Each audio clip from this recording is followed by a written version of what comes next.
Despite the apparent success of the German invasion and annexation of Norway in 1940, it was in reality a disaster for the Kriegsmarine and the end of Germany's naval dream. On paper, the surface fleet was a powerful force: 3 battleships, 2 battle cruisers, a number of heavy cruisers, some of which were pocket battleships, and a number of light cruisers and destroyers. In reality, it was something of a paper tiger. All 3 of their battleships were pre-World War I and pre-Dreadnought models, considered obsolete 30 years prior.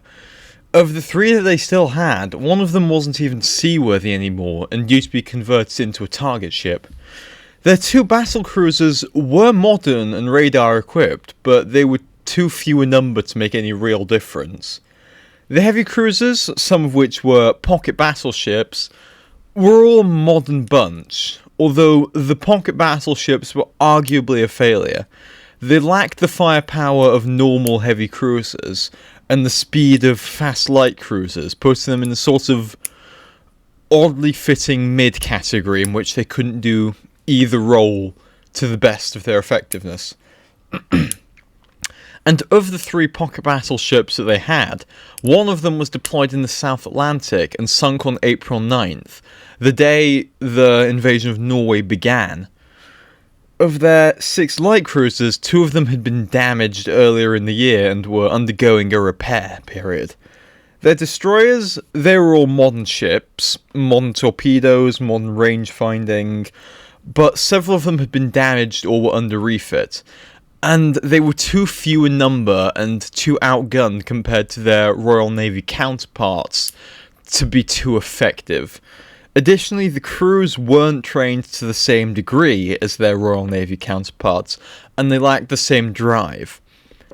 Their magnetic torpedoes also developed a fault during the Norwegian campaign, in which they often failed to detonate at the high latitudes.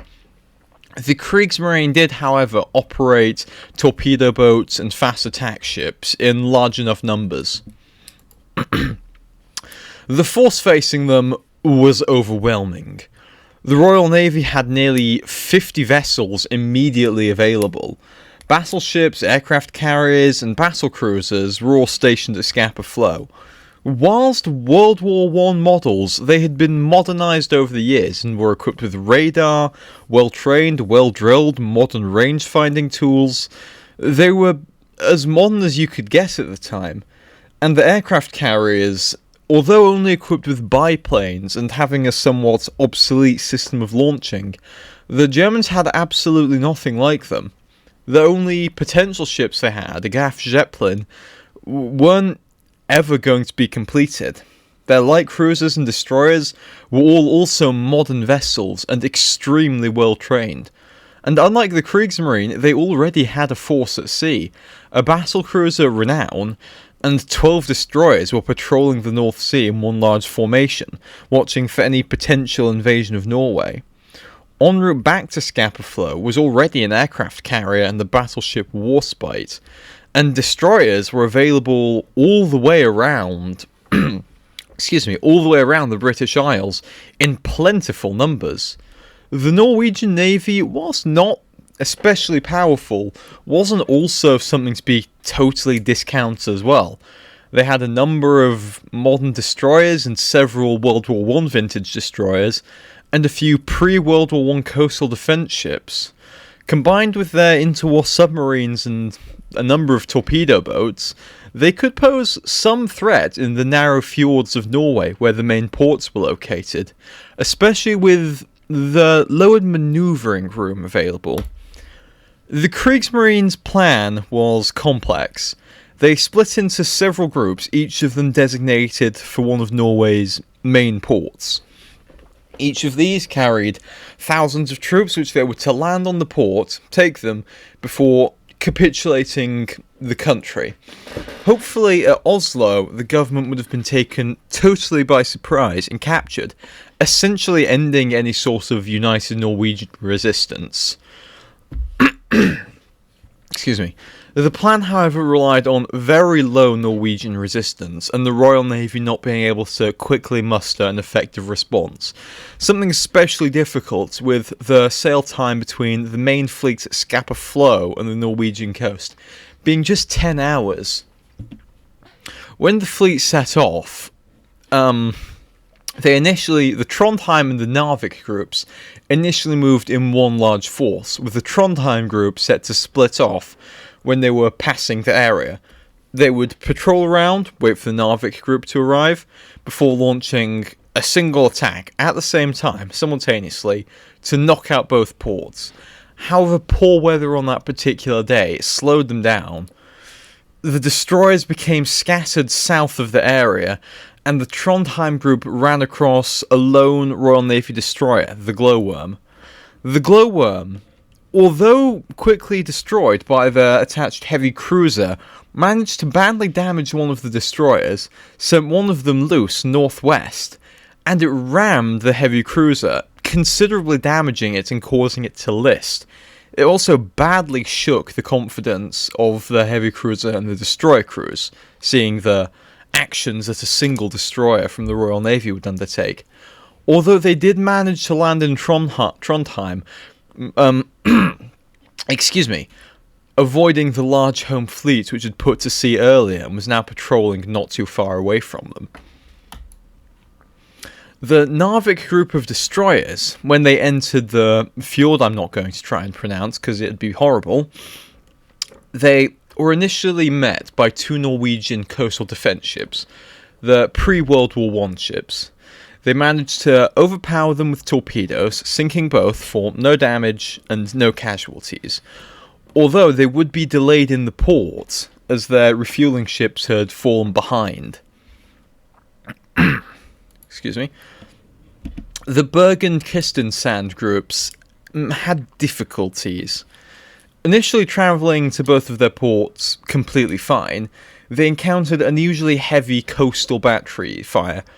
One of the light cruisers from the Bergen group took a hit, and the Kristiansand Andra, sorry if there's anyone from Norway who's listening to me butchering this, and the other group were both forced back and delayed by several hours, although they would manage to quickly disembark their troops and overpower the coastal batteries.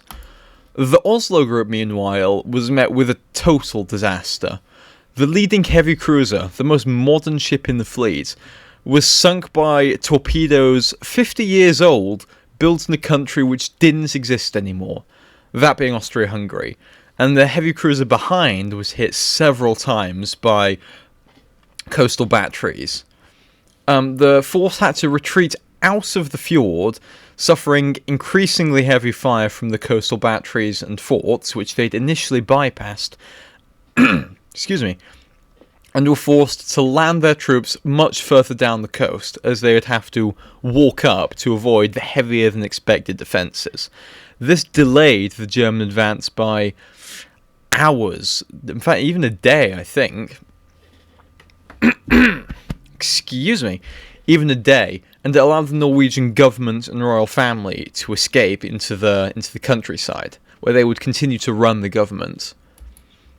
The Narvik group, still waiting in port, was attacked by 5 Royal Navy destroyers, which marauded down the main fjord and attacked them with torpedoes while they were at anchor. They managed to sink 2 ships and damaged 4 others with torpedoes and guns before they were harassed on the retreat, losing 2 ships with another being badly damaged. Although it was an inconclusive battle, the Royal Navy destroyers came off better, inflicting heavy casualties, equal casualties in fact, against a much larger force, alerting the Admiralty to its location, and trapping them in port by delaying their refueling even further. The Narvik group would later be completely annihilated when the battleship Warspite and its escorts of 9 destroyers once again marauded down the fjord and sank every single destroyer stationed there. An offshore aircraft carrier also joined in the chaos, sending an air attack which sunk one of the U-boats also docked there. The Kriegsmarine would suffer heavy casualties as its ships returned from the invasion back to the German ports as well. A heavy cruiser, already damaged in the failed attack on Oslo, was hit by a submarine and had to be towed back. It wouldn't be seaworthy again until 1941, after almost a full year of repairs. Another light cruiser off Bergen was hit by a coastal command airstrike and was sunk, and another one off Kristiansand was torpedoed by a submarine and also sank. The conclusion is that although they managed to take Norway, the surface fleet was completely destroyed. More than half of its destroyers had been sunk in just 2 battles. Their battle cruisers and all of their heavy cruisers needed months, if not a full year, of repairs, while their light cruisers had been cut down to half their potential number, with 2 of them in port and 2 destroyed. The destroyers were completely gone. More than half of them had been destroyed, whilst the rest needed months, weeks of repairs even. The 2 battleships they still had, they'd participated around Denmark, but were still old and almost totally combat ineffective, only really useful for escorting mine layers off the coast. The result is, Hitler would divert resources away from constructing new capital ships, or even destroyers for the Kriegsmarine. They wouldn't ever again be able to try and challenge the Royal Navy in the North Sea in the way that they had during the Norwegian invasion. The breathing room granted by the total destruction of the fleet allowed the Royal Navy to divert resources elsewhere, such as to the Mediterranean, where Italy, in its modern fleet of battleships, looked increasingly like it might enter the war. The destruction of the heavy cruisers, light cruisers, and even destroyers also spelled the end of, realistically, any sort of Operation Sea Lion, an invasion of the main British Isles. Without the carrying capacity that the destroyers afforded, there was no way they could get that many troops, enough troops even, needed to properly invade the UK across the Channel. It was an impossibility, and it spelled the end of Germany's naval dream.